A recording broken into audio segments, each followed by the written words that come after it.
Hello guys, welcome back to another video.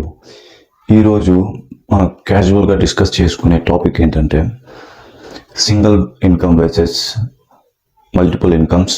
Next వచ్చేసి ఈ జనరేషన్లో మనకి ఎన్ని ఇన్కమ్స్ అవైలబుల్లో ఉన్నాయి, పాతకాలంలో వాళ్ళకి తెలియకుండా వాళ్ళకి ఎన్ని మల్టిపుల్ ఇన్కమ్స్ ఉండేవో ఈ టాపిక్లో మనం డిస్కస్ చేసుకుందాం. విషయం ఏమిటంటే ఫస్ట్ పాతకాలం వాళ్ళ గురించి మాట్లాడుకుందాం.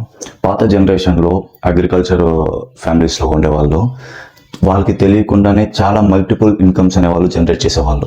అది ఎలాగా అంటే అగ్రికల్చర్ ఉండేది, తర్వాత ఆవులు ఉండేది, తర్వాత షీప్స్ ఉండేవి, తర్వాత హెన్స్ ఉండేది. ఇలా వాళ్ళకి తెలియకుండానే వాళ్ళు మల్టిపుల్ ఇన్కమ్స్ని జనరేట్ చేస్తుండేవాళ్ళు. కానీ మన జనరేషన్లో బేసిక్గా ఇప్పుడున్న జనరేషన్లో మల్టిపుల్ ఇన్కమ్స్ అనేది సృష్టించుకోవడానికి చాలా కష్టపడుతున్నాం. అది ఎందుకో తెలియదు, కానీ మల్టిపుల్ ఇన్కమ్స్ ఎలా చేసుకోవాలి, మల్టిపుల్ ఇన్కమ్స్ని ఎలా క్రియేట్ చేసుకోవాలి, మల్టిపుల్ ఇన్కమ్స్తో మనకు ఎంత బెనిఫిట్ ఉందో అది ఎవరికి తెలియడం లేదు. మల్టిపుల్ ఇన్కమ్స్లో మనకు బ్యాకప్కి ఎంత మనీ ఉంటుంది, బ్యాకప్ మనము ఎంత సేవ్ చేయొచ్చు అనేది చాలామందికి అర్థం కావట్లేదు. ఈ జనరేషన్లో బేసిక్గా సింగిల్ ఇన్కమ్ మీదనే ఎక్కువ మంది ఆధారపడి బతుకుతున్నారు.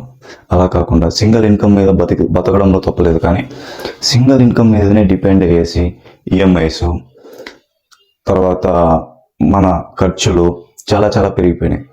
వీటన్నిటిని కూడా మనం సింగిల్ ఇన్కమ్ మీదనే డిపెండ్ అయ్యి చేస్తున్నాం.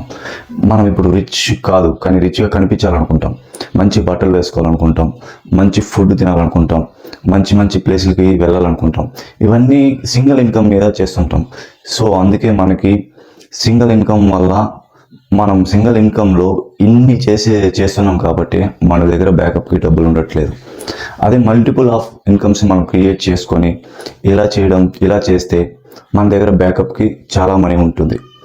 సో పాతకాలం వాళ్ళు ఇన్ని మల్టిపుల్ ఇన్కమ్స్ పెట్టుకున్నా కూడా వాళ్ళకి ఈఎంఐలు ఉండవు, రిచ్గా కనిపించాలనే ఆశ ఉండదు, ఎక్కడెక్కడో తిరగాలి, ఏదేదో చేయాలి, మంచి మంచి ఫుడ్స్ తినాలి, రిచ్గా కనిపించాలి, ఇట్లాంటి థాట్స్ ఉండేవి కాదు.